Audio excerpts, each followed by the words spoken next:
जगन्मत्सिताय भक्तजनमानसनिवासाय श्रीरामचन्द्राय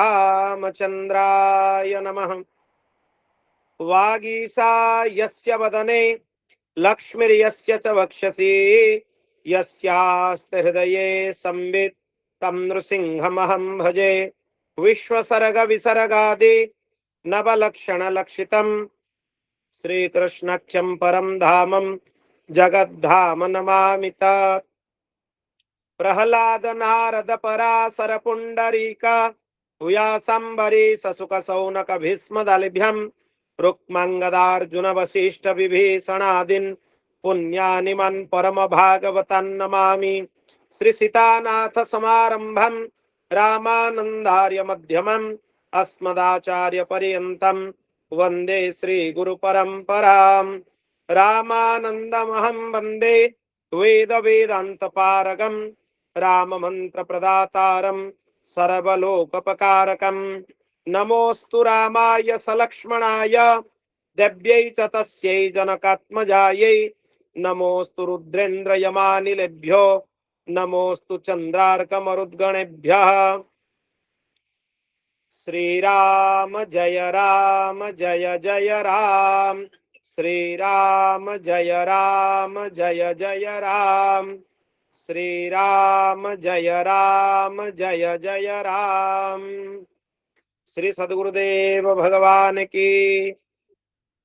अनंत कोटि ब्रह्मांड नायक परात्पर अखिलेश्वर निखिल हेय प्रत्यनीक अनंत कल्याण गुणगण निलय भगवान श्री सीताराम जी की महती कृपा करुणा से आज हम चौथे दिवस के श्री अर्थ पंचक और तत्वत्रयम के चर्चा के सत्र में प्रवेश कर रहे हैं। कल हम लोगों ने प्राप्य का स्वरूप और उनको प्राप्त करने वाला जो जीव है उसका स्वरूप, इन दो विषयों में कल हम लोगों ने चर्चा किया। आज उसी में जो तृतीय प्रश्न था, प्राप्ति का उपाय क्या है, उसके ऊपर आज चर्चा करेंगे। ये सबसे महत्वपूर्ण प्रश्न है। इन 5 प्रश्नों में से सबसे महत्वपूर्ण प्रश्न यही है कि भगवत प्राप्ति करने के लिए हमें क्या करना चाहिए, हमारा आचरण कैसे होना चाहिए, इस विषय में चर्चा करते हैं। सर्वभूत दया चैव सर्वत्र समदर्शनम अन्यत्रा निंदनम चैव स्वेषे स्नेहाधिकम तथा गुरा विश्वर बुद्धिश्च तदाज्ञा परिपालनम श्वेसस्य तज्जनानां च सेवनम मायया विना प्रभो कृपावलंबित्वं भोक्तव्यं तत्समर्पितं सत्शास्त्रेषु च विश्वासः प्राप्त्युपायमिहोच्यते। एक एक करके सुनिए, हो सकता है तो याद रखिए, अगर लिख सकते हैं तो लिख कर भी रख सकते हैं। ये बहुत महत्वपूर्ण विषय है। सबसे पहले यहाँ पर आता है सर्वभूतों में दया करना, सभी जीवों के ऊपर दया करना।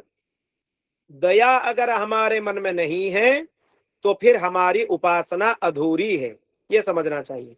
सबके प्रति मन में दया होना जरूरी है, ये सबसे पहला।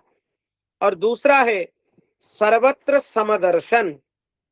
सर्वत्र समदर्शन मतलब कहीं भी आप दर्शन करें, कहीं भी आप जाए, कोई भी आपके सामने आ जाए उसको आप भगवान मान लीजिए। चाहे वो जड़ वस्तु हो, चाहे वो चेतन वस्तु हो, उसको आप भगवान ही मान लीजिए। सब कुछ भगवान का ही स्वरूप है। तो इसीलिए आप यह मान लीजिए कि भगवान के अलावा और कुछ है ही नहीं। जो कुछ हमें दिख रहा है सब कुछ भगवान ही है। ये होने से ही समदृष्टि आ सकता है। नहीं तो आप अगर ये नहीं मानेंगे तो भेदभाव बनी रहेगी, और भेदभाव रहने से समदृष्टि का जो आनंद है वो आप प्राप्त नहीं कर पाएंगे। तो सर्वप्रथम सब में दया होना चाहिए। दूसरा, सब में हमारे आराध्य को दर्शन करना चाहिए। दूसरे की निंदा नहीं करना चाहिए। दूसरे की निंदा भी अपराध है, दूसरों की प्रशंसा करना भी अपराध है। क्यों है? ध्यान से सुनिए। अगर दूसरों की हम निंदा करते हैं, उनके अवगुणों के बारे में चर्चा करते हैं, तो उन चर्चा किए हुए अवगुणों का कर्म का फल हमें भोगना होता है। तो इसीलिए दूसरे किसी की निंदा ना करें। आप अपने वाणी से दूसरे किसी का पाप का वर्णन करेंगे तो उसके उस पाप में आप भी भागीदार बन गए, मतलब आपको भी उस पाप में दंड मिलने वाला है। तो इसीलिए दूसरों की निंदा मत कीजिए और दूसरों की स्तुति भी नहीं करना चाहिए। वो क्यों है? वह इसीलिए है, स्तुति के योग्य तो भगवान ही हैं। उनके अलावा इस जगत में स्तुति के लायक और कोई है ही नहीं। तो इसीलिए भागवत जी में जो गोकर्ण उपाख्यान है, शायद आप लोग श्रवण किए होंगे, उसमें धुंधुकारी प्रेत की जो मुक्ति वाली कथा है भागवत जी के महात्म्य में, उसमें गोकर्ण जी अपने पिताजी को उपदेश करते हैं, जिसको गोकर्ण गीता बोला जाता है। उसमें गोकर्ण जी यह उपदेश करते हैं, धर्मं भजस्व सततम त्यज लोक धर्मान सेवस्व साधु पुरुषान जहि काम तृष्णाम अन्यस्य दोष गुण चिंतनमासु मुक्त्वा सेवा कथा रसमहो नितराम पिबत्वम। इसमें गोकर्ण जी क्या बोल रहे हैं, ध्यान से सुनिए। धर्मम भजस्व सततम त्यज लोक धर्मान। लोक जो हम देख रहे हैं हमारे चारों तरफ, उसमें यह धर्म है, यह अधर्म है, इसके ऊपर बहुत ज्यादा चर्चा होती है।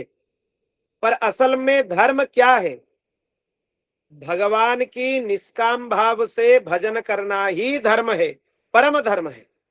उसके अलावा जो कोई धर्म है वो लौकिक धर्म है। तो इसीलिए परम धर्म का आचरण करो। परम धर्म के आचरण में अगर लौकिक धर्म बाधा बन रहा है तो उसका भी त्याग कर देना चाहिए। और क्या करना चाहिए?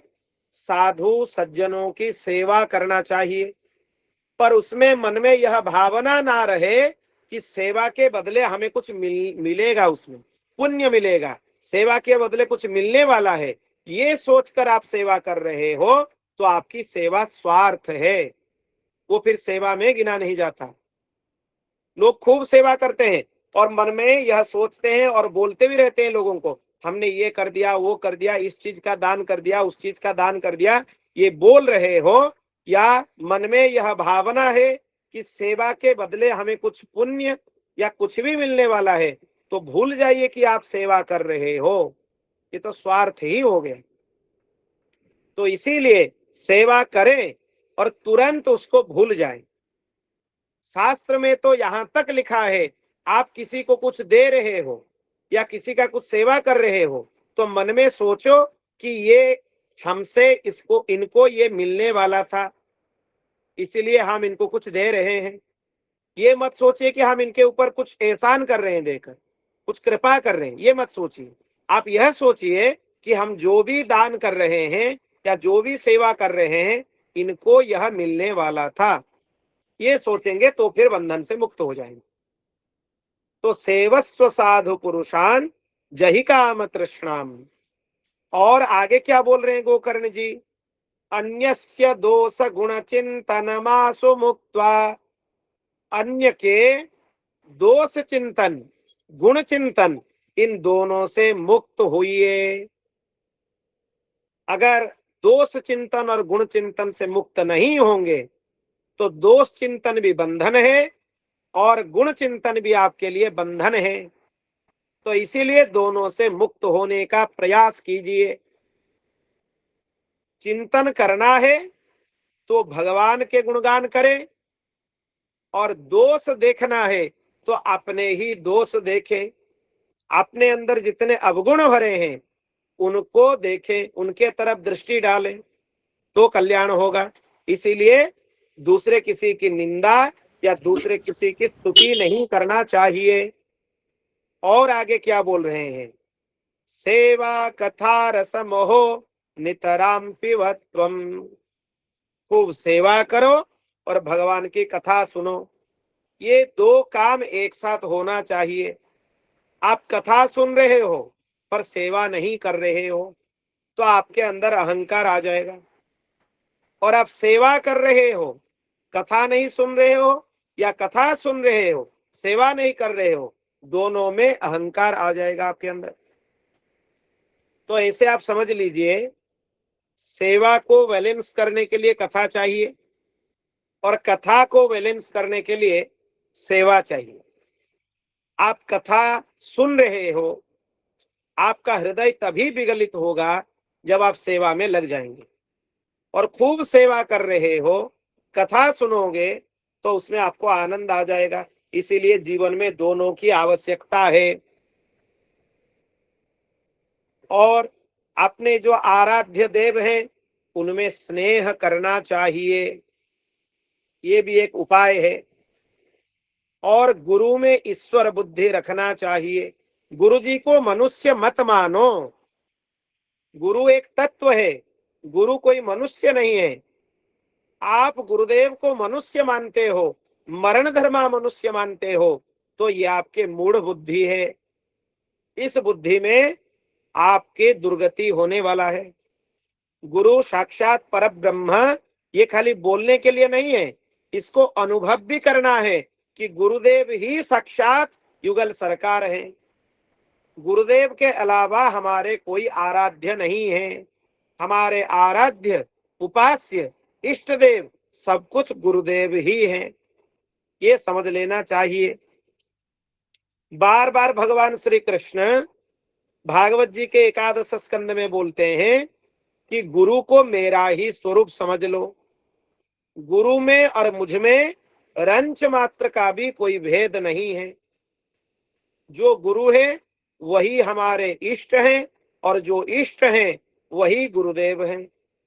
ये अभिन्नता का अनुभव करो और उनके आज्ञा का पालन करो। गुरुदेव की सबसे बड़ी सेवा यही है कि गुरुदेव जो आज्ञा करे अक्षरशः उनका पालन करे। गुरुदेव बोल दिए यह करना है, मतलब यह करना है। उसमें फिर अपनी बुद्धि लगाना नहीं है कि गुरुदेव तो बोल देते हैं ये करना है, हम लोग तो नहीं कर पाते हैं। गुरु जी की आज्ञा हो गया मतलब गुरु जी आज्ञा के साथ आज्ञा पालन करने का सामर्थ्य भी देते हैं। ये नहीं है कि गुरुजन खाली आज्ञा देते हैं, ये नहीं है। गुरुजन आपको आज्ञा दे रहे हैं, इसका मतलब यह है कि वो आज्ञा पालन के सामर्थ्य भी आज्ञा के साथ ही आपको देते हैं।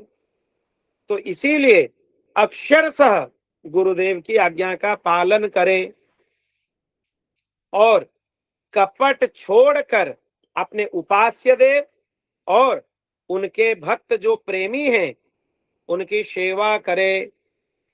कपट त्याग करना बहुत जरूरी है।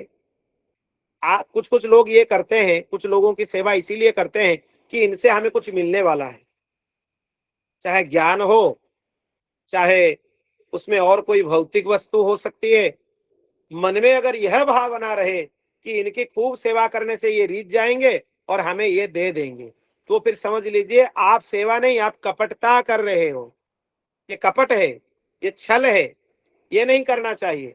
आप सेवा कर रहे हो मतलब केवल सेवा ही कर रहे हो। सेवा का फल क्या है आपको पता है? सेवा का फल है सेवा। आप कब जानेंगे कि आप सेवा कर रहे हो? जब आप सच्चे हृदय से किसी की सेवा करोगे तो आपके मन में यह भावना आएगा कि हम सेवा और ज्यादा करें, ज्यादा से ज्यादा करें। तब जानेंगे कि आपकी सेवा अभी ठीक दिशा से चल रहा है। तो इसीलिए सेवा का फल है सेवा। नाम जप का फल है नाम जप। आप नाम जप कर रहे हो, कैसे जानोगे आप ठीक से नाम जप कर रहे हो? नाम जप में आपकी लालसा बढ़ने वाला है, ज्यादा नाम जप करने का मन होगा, तब जान लेंगे कि हम नाम जप कर रहे हैं। कथा श्रवण का फल कथा श्रवण है। आप कैसे जानोगे कि हम ठीक से कथा सुन रहे हैं? कथा सुनने के बाद आपके मन में आएगा कि नित्य निरंतर ऐसे कथा ही हम श्रवण करते रहें। कथा श्रवण का फल कथा श्रवण, भजन का फल भजन, सेवा का फल सेवा, इनके अलावा और कोई दूसरी वस्तु नहीं होना चाहिए, ये समझ लीजिए। भागवत जी में तो और एक बहुत विशिष्ट बात बताया गया है।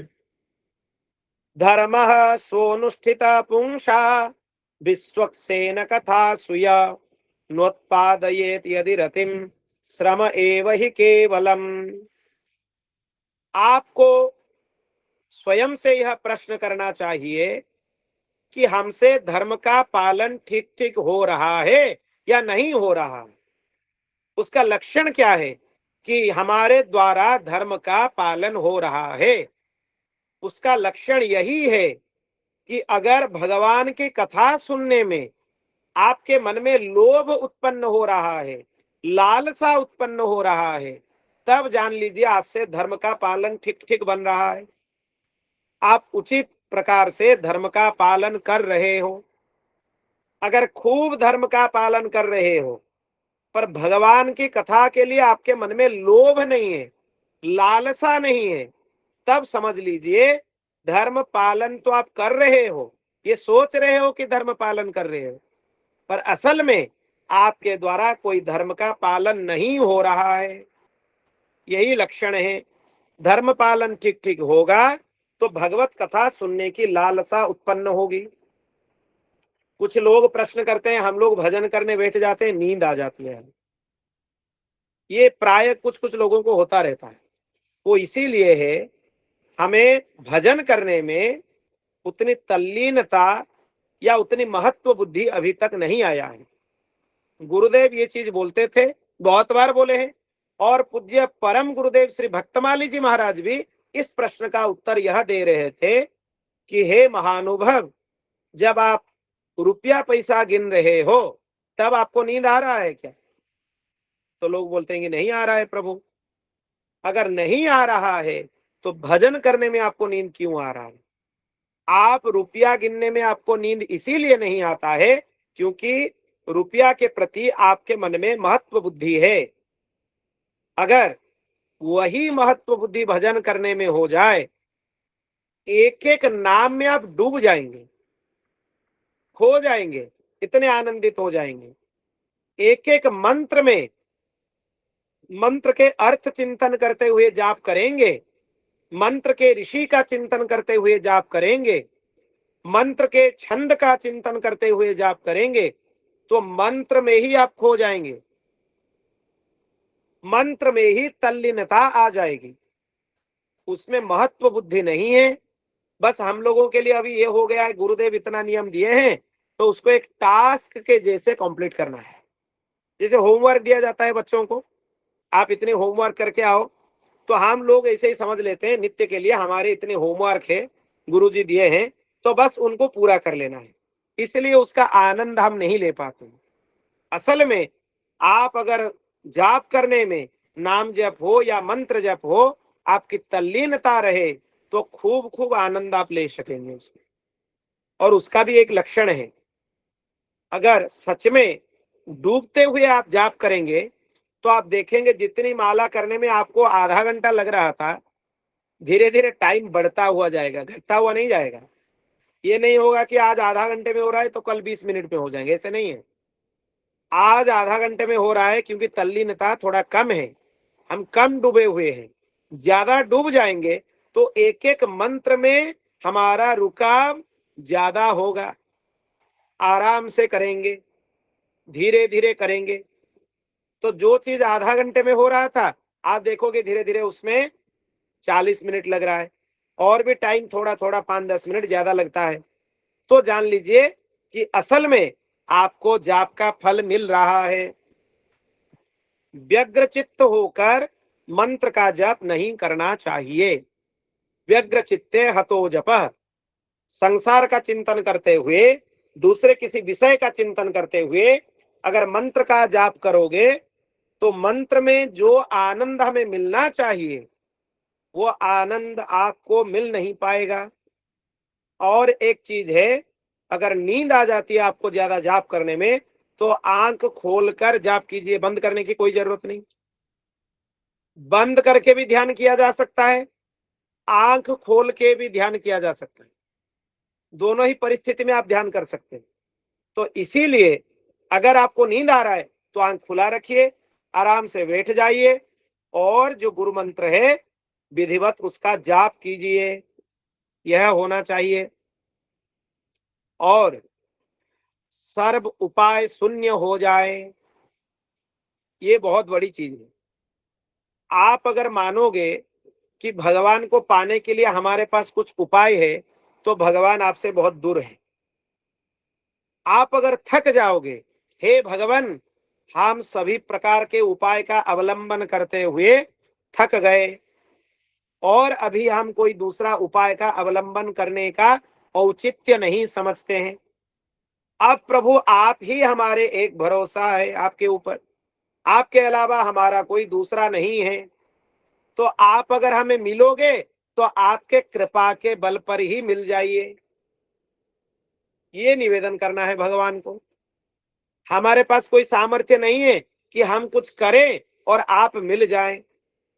प्रभु आपको मिलना है तो आप अपने तरफ से कृपा करके हमें प्राप्त हो जाइए बस। ये अगर आप हाथ खड़ा कर दोगे भगवान के सामने कि भगवान हमारा कोई दूसरा उपाय नहीं है, आप पूर्ण शरणागत हो जाओगे, जो करना है आपको ही करना है, अगर आपको मिलना भी है तो आपके कृपा से ही मिलना है। ये हो गया सर्व उपाय शून्यता। और जो कुछ आप ग्रहण करते हो अपने इष्ट देव को अर्पित करके ग्रहण करो। नया वस्त्र हो, आभूषण हो, भोजन हो, कोई भी चीज हो, सुगंधि का द्रव्य भी क्यों ना हो, ठाकुर जी को पहले अर्पित करें और फिर आपने उपयोग में ले। तो इसमें और एक चीज भी होगा, जो चीज ठाकुर जी के सेवा में आप समर्पित नहीं कर सकते हो वो चीज आपके उपयोग में नहीं आएंगे। तो आप देख लीजिए आपके जीवन में सात्विकता बढ़ती हुई चली जाएगी, शुद्धता अपने आप आ जाएगी, क्योंकि उतने ही चीज का आप उपयोग करोगे जितने चीज आप ठाकुर जी को समर्पित कर सकते हो।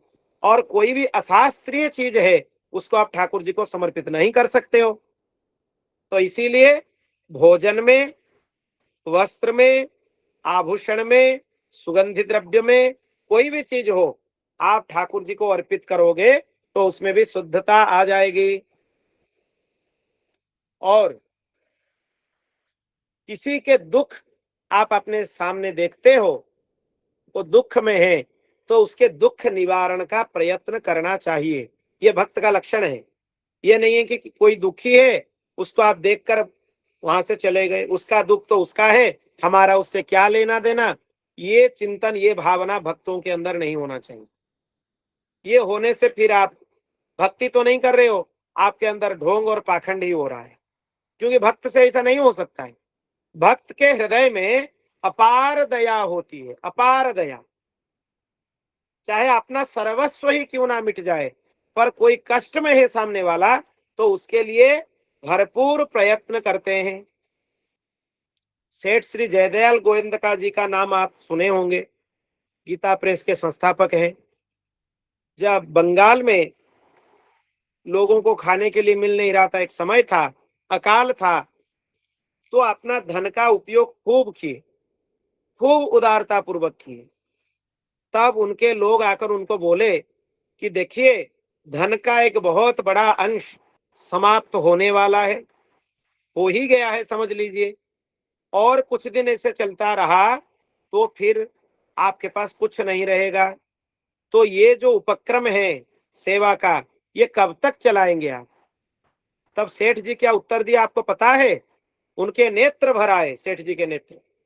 सेठ जी बोले आप जिन लोगों को देख रहे हो अपने सामने, जिनके सेवा हम कर रहे हैं, जब उनके जैसा हमारा हालत हो जाएगा तब तक हम सेवा करेंगे, समझ लीजिए। ये भावना होनी चाहिए, सेवा जहां तक कर सकते हैं वो करना चाहिए। हमारे प्रारब्ध के हिसाब से जितना धन, जितना संपत्ति हमें मिलना होगा वो मिलकर ही रहेगा। और जो जिसका मिटना होगा, नष्ट होना होगा, वह नष्ट होकर ही रहेगा, चाहे आप कितना भी प्रयत्न कर लो।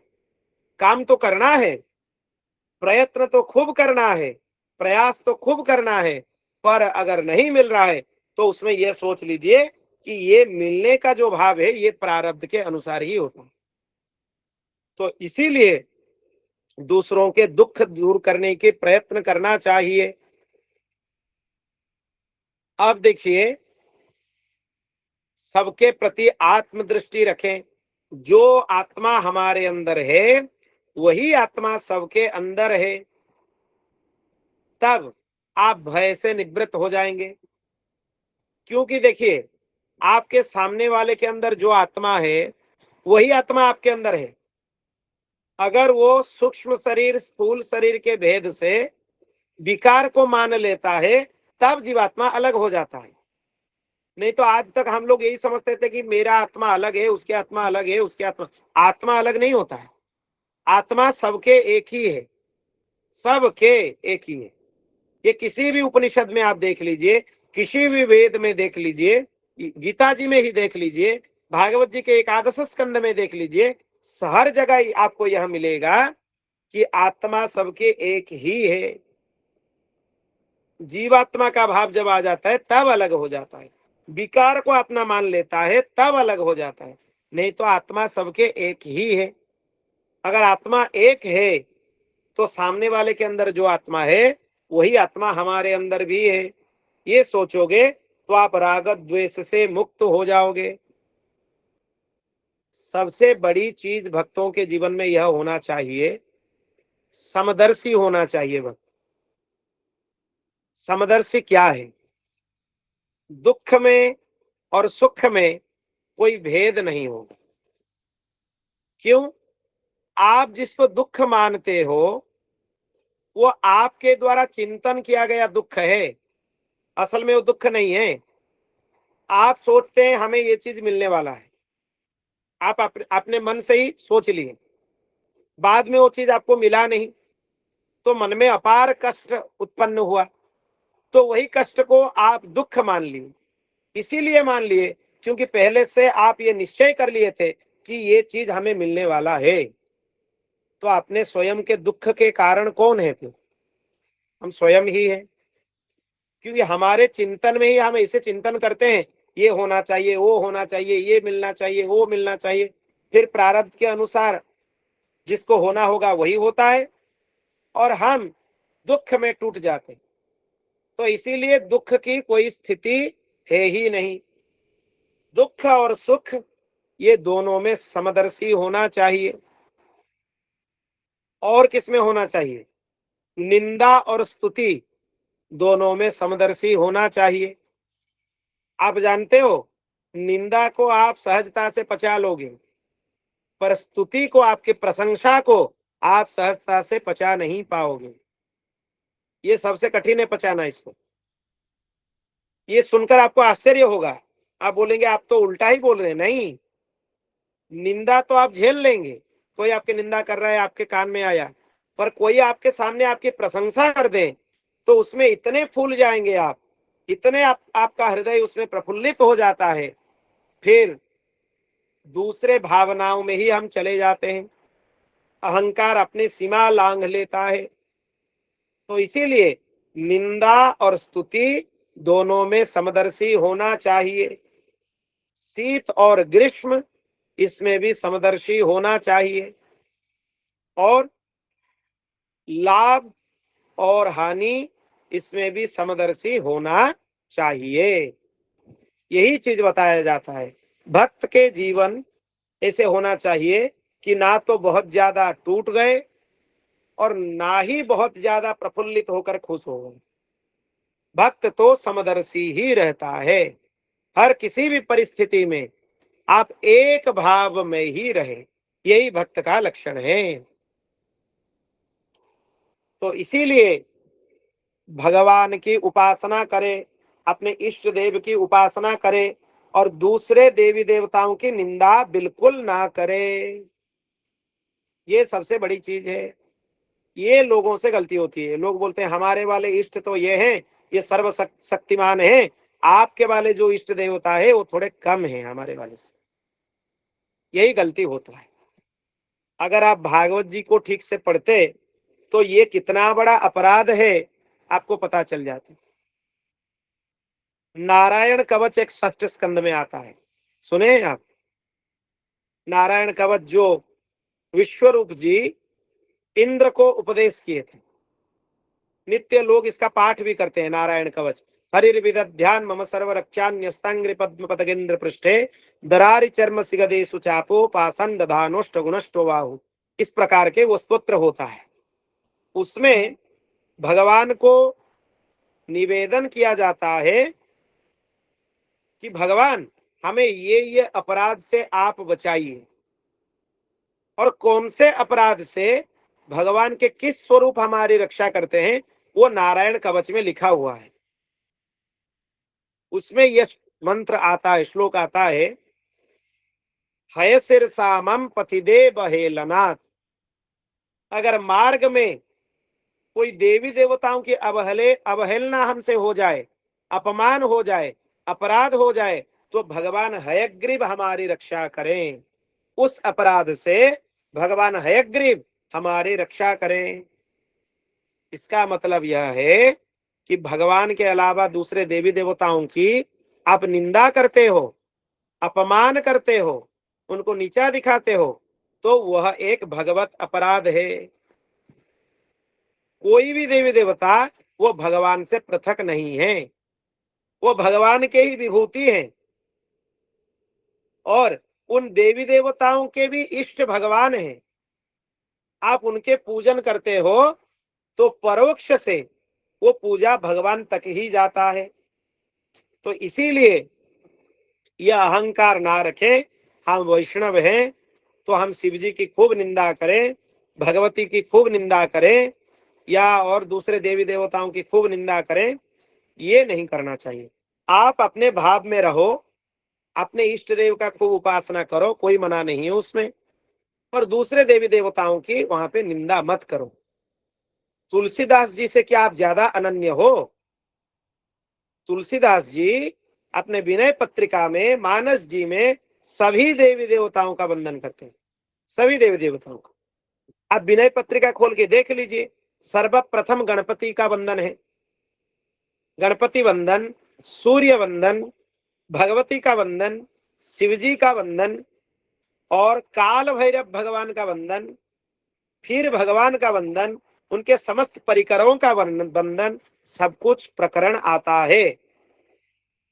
तो इसीलिए आप दूसरे किसी भी देवी देवता को प्रणाम करते हो, अपने इष्ट देव को उनके अंदर अनुभव करो कि हमारे इष्ट देव ही इनके रूप में विराजमान है।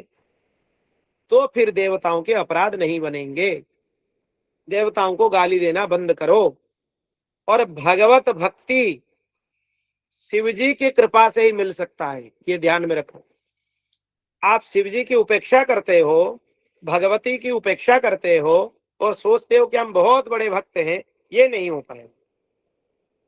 क्योंकि शिवजी की उपासना का फल भी है भगवान की भक्ति, जगदम्बा की उपासना का फल भी है भगवान में भक्ति। आप देख लो, आचार्य चरण भगवान श्री रामानंदाचार्य जी के जो 12 महाशिष्य थे, प्रधान शिष्य थे, उनमें पीपा जी का नाम आप लोगों ने सुना होगा। गागरोनगोड़ के महाराज थे पीपा जी, एक महाराज थे।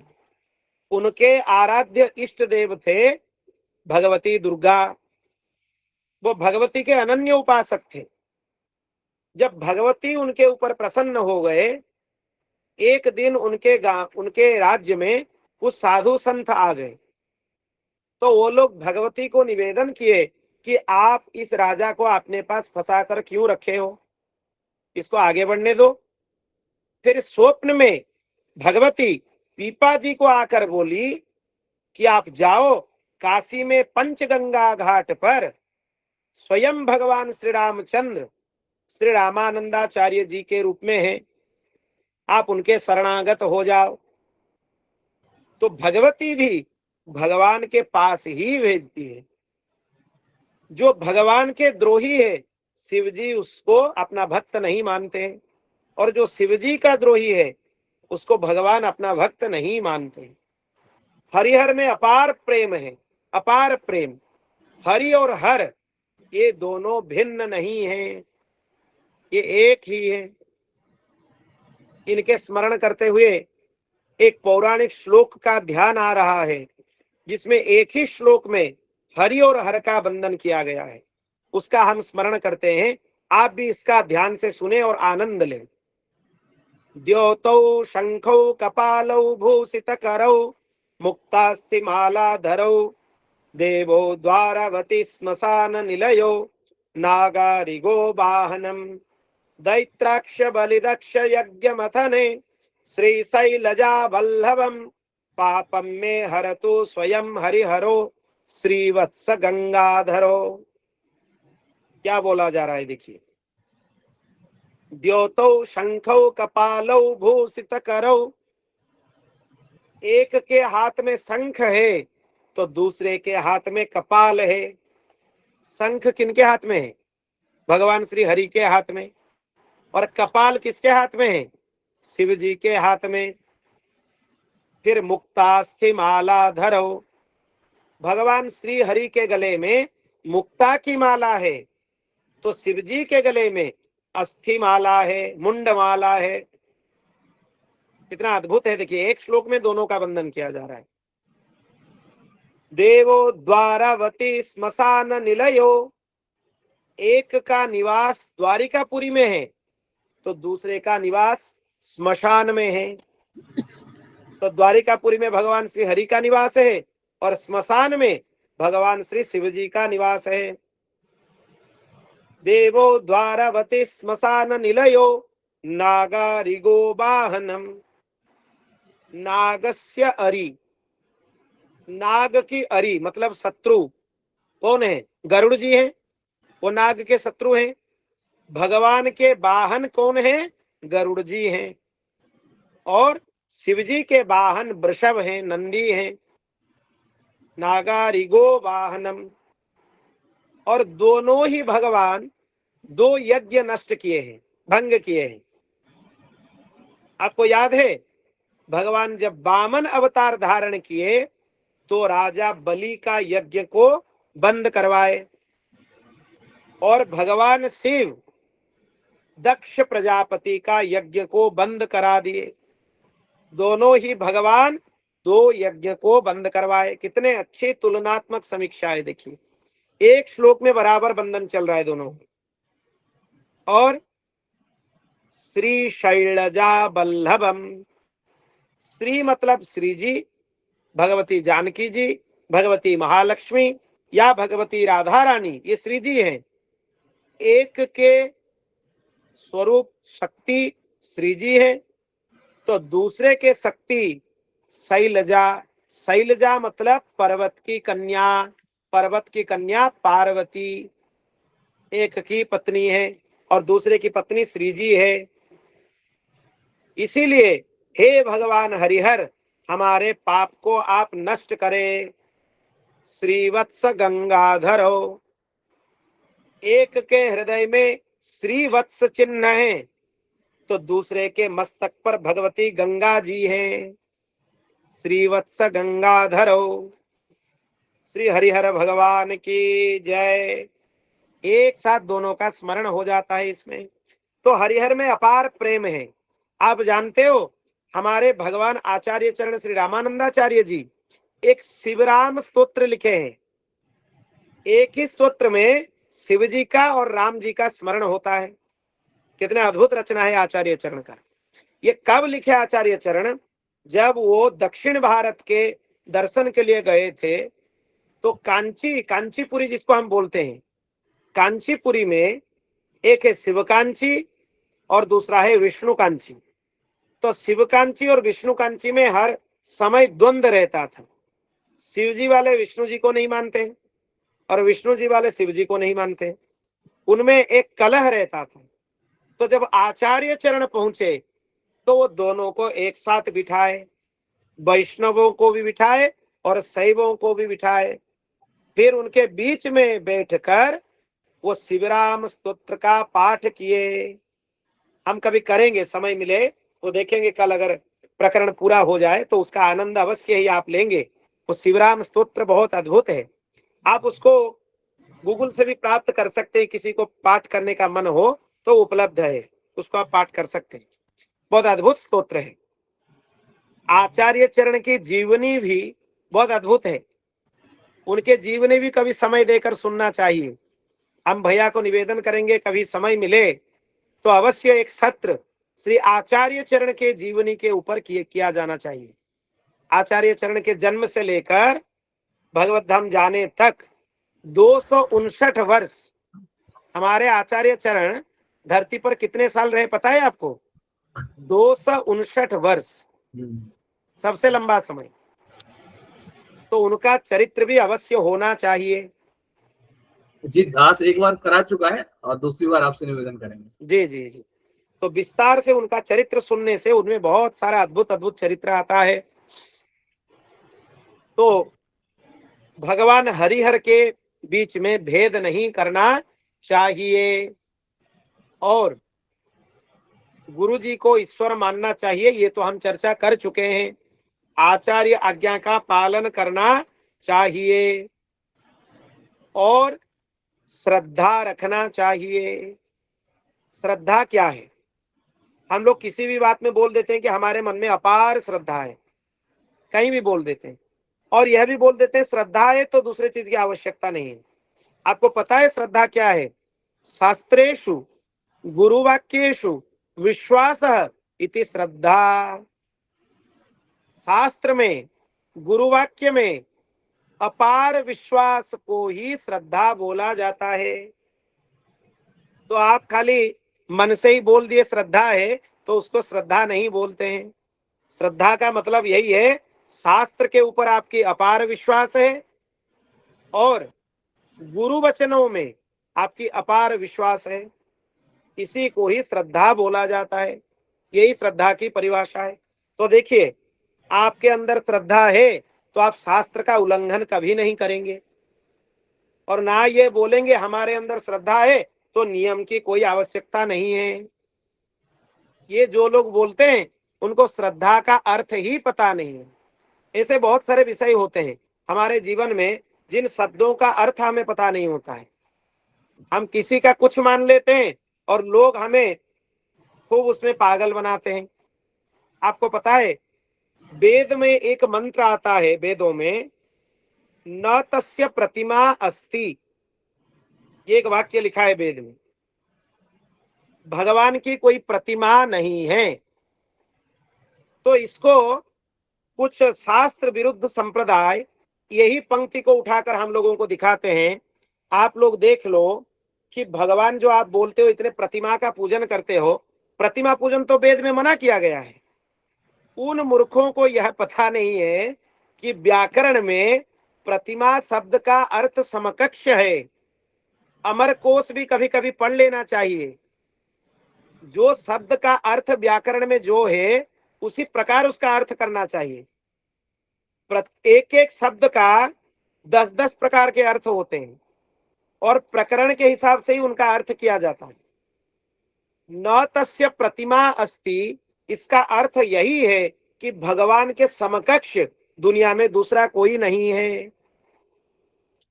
और हम ये नहीं जानते, इसीलिए खूब लोग हमें पागल बनाते हैं, हमारे सामने ही हमारे धर्म को गाली देकर चले जाते हैं। ये नहीं होना चाहिए। अगर शब्द का जो उचित अर्थ है उसका बोध हमें हो जाए तो फिर हम बंधन में नहीं फंसेंगे। बोल भक्तवत्सल भगवान की जय।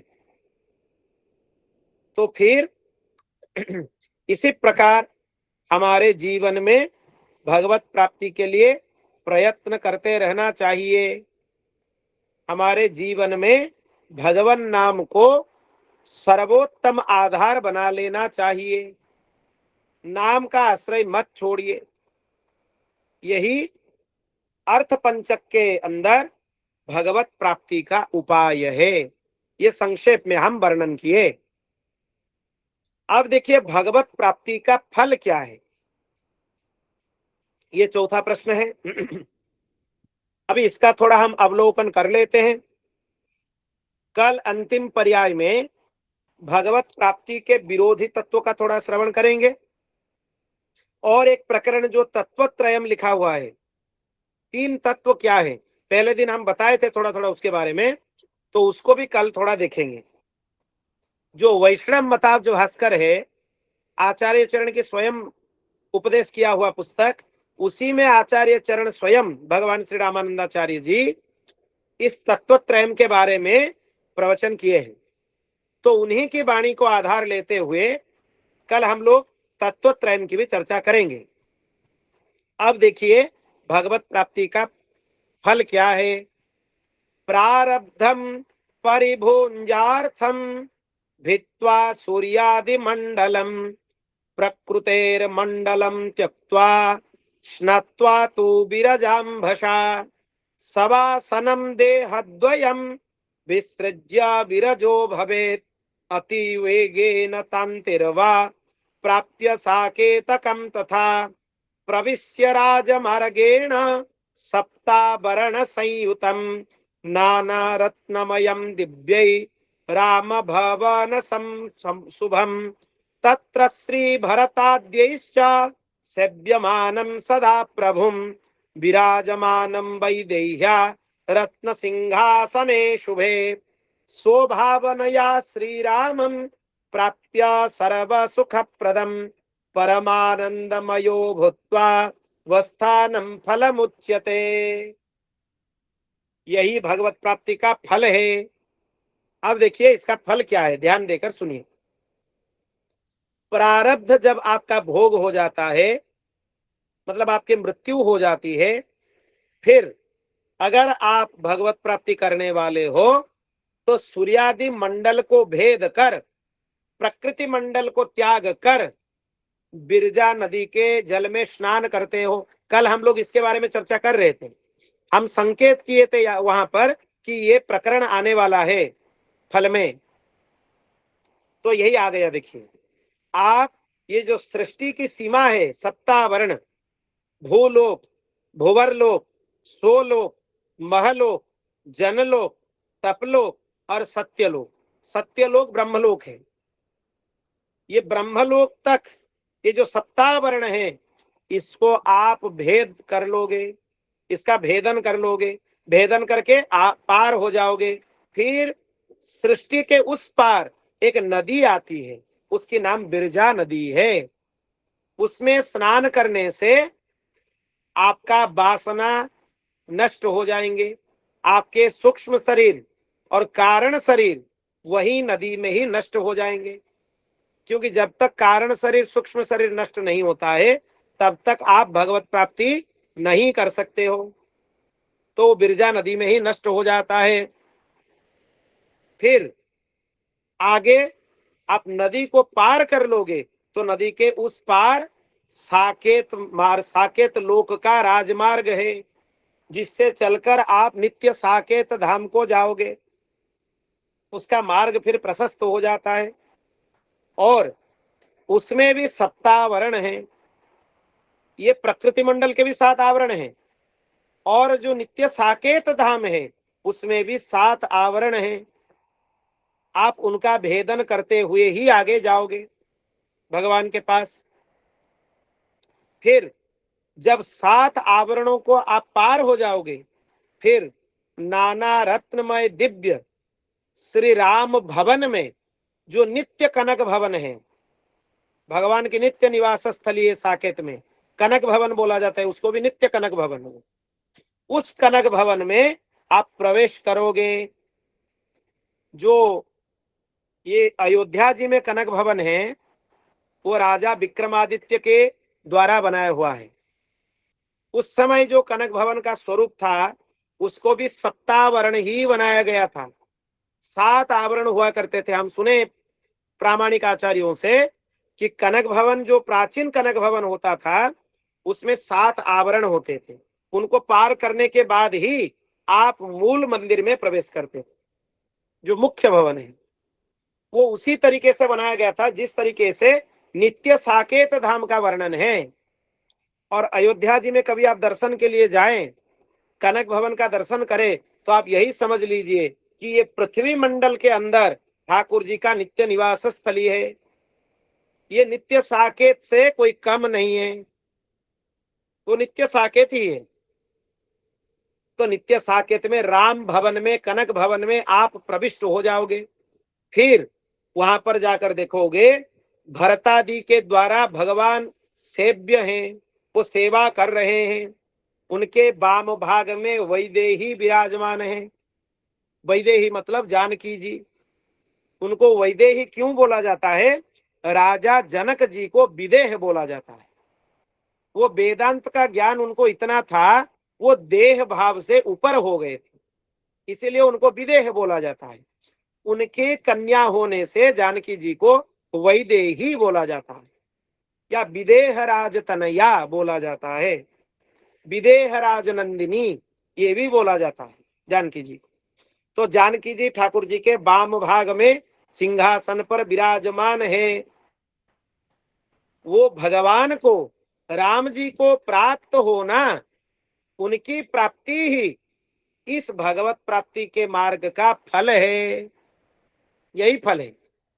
आप राम जी को नित्य साकेत में प्राप्त कर लिए, और वहां प्राप्त कर लिए मतलब फिर से लौटकर आपको आना नहीं है। यद गत्वा न निवर्तन्ते तद्धामो परमो मम। गीता जी में भगवान बताते हैं मेरा धाम ऐसा है जो आपको एक बार प्राप्त हो गया, फिर दोबारा वहां से आपको लौटकर आना नहीं है। आप सदा सदा के लिए जन्म मृत्यु के चक्र से मुक्त हो गए। यही प्राप्ति का फल है। तो इसमें आपको भगवत चरणों में निवेदन कौन करते हैं? आपके पूज्य गुरुदेव भगवान और आपके संप्रदाय के मूल आचार्य चरण। ये दो आपके हाथ, आपके बाहें पकड़कर आपको राम जी के श्री चरणों में निवेदित करते हैं। फिर जानकी जी की दृष्टि आपके ऊपर पड़ जाती है। जानकी जी के हृदय में अपार करुणा है। वो ठाकुर जी को आपका पुरस्कार करते हैं। ये पुरस्कार क्या है? वो आपका निवेदन करती है जानकी जी। हे भगवान, हे प्रभु, ये जीव आपका ही अंश है, इसको आप अपने चरणों में स्वीकार कर लीजिए। फिर ठाकुर जी हमको अपने चरणों में स्वीकार कर लेते हैं। यही प्राप्ति का फल है। फिर यहाँ पर आप जो सेवा करोगे वही सेवा वहां पे आपको मिलने वाला है। आप माला गुथने की सेवा करते हो तो वहां पे भी आपको माला गुथने की सेवा मिलने वाला है। आप कथा सुनाने की सेवा करते हो तो वहां भी आपको कथा सुनाने की सेवा मिलने वाला है। तो इसीलिए जो सेवा में आप लगे हो, प्रेम पूर्वक उसी में लग जाओ, छोड़ो मत। कथा सुनने में आपकी रति है, खूब कथा में आपका प्रेम है, वहां नित्य आपको कथा सुनने के लिए भी मिलेगा। बड़े बड़े महापुरुष वहां पे नित्य प्रवचन करते हैं। बड़े बड़े महापुरुष ब्रह्मर्षि वशिष्ठ, विश्वामित्र, वाल्मीकि जी आदि बड़े बड़े जो वाल्मीकि रामायण के स्वयं रचयिता हैं, उनके मुंह से भी आपको प्रवचन वहां पे मिल जाएंगे। तो इसीलिए जो सेवा में लगे हो उसमें प्रेम पूर्वक लग जाओ। यहाँ जो करोगे वही सेवा वहां आपको मिलने वाला है। बोल भक्तवत्सल भगवान की। ये जो राम जी का नगर है ये बहुत अद्भुत होता है। अग्रदेवाचार्य जी के द्वारा एक ध्यान मंजरी है, आपको पता होगा, सुमीराऊं श्री रघुवीर, ये पता होगा, आप गाते भी होंगे। तो उसमें ये नित्य साकेत धाम का पूरा एक एक छटा का वर्णन है पूरा। अभी उत्तर काशी में श्री सदगुरुदेव भगवान के करकमलों से इसका उड़िया अर्थ सहित ये ग्रंथ उनके हाथ से विमोचित हुआ था, विमोचन हुआ था ग्रंथ का। और हिंदी में भी मलुकपीठ प्रकाशन से अर्थ सहित ये ग्रंथ उपलब्ध है, उसको लेकर कभी पढ़िए, वो बहुत अद्भुत है। वो ध्यान में आपको पूरा नित्य साकेत का दर्शन हो जाएंगे। कहाँ पर कौन सी खंबा है, कहाँ पर सिंहासन है, भगवान कहाँ विराजमान है, जानकी जी कहाँ विराजमान है, वो पूरा दृश्य का वर्णन वहां पर बहुत विस्तार से किया हुआ है। तो आज के इस सत्र के कथा को यहीं विराम करते हैं। और एक प्रश्न शेष रह गया, भगवत प्राप्ति में विरोधी क्या है? हम 4 प्रश्नों के उत्तर प्राप्त कर लिए, चाहे संक्षेप में ही हो, पर 4 प्रश्नों के उत्तर प्राप्त कर लिए। एक है प्राप्य का स्वरूप, भगवान का स्वरूप, दूसरा है जीव का स्वरूप, तीसरा है प्राप्ति का उपाय, चौथा है प्राप्ति का फल। यहां तक चर्चा हो गए। कल चर्चा करेंगे प्राप्ति में विरोधी क्या है। श्री राम जय जय राम, श्री राम जय जय राम, श्री राम जय जय राम। ओम पूर्णमदः पूर्णमिदं पूर्णात् पूर्णमुदच्यते पूर्णस्य पूर्णमादाय पूर्णमेवावशिष्यते। हरि ओम शांति शांति शांति। श्री रघुनाथार्पणमस्तु। श्री सीताराम भैया, दंडवत प्रणाम, खूब खूब आभार, खूब कृपा करेंगे। ठीक है। सीताराम प्रभु, दंडवत।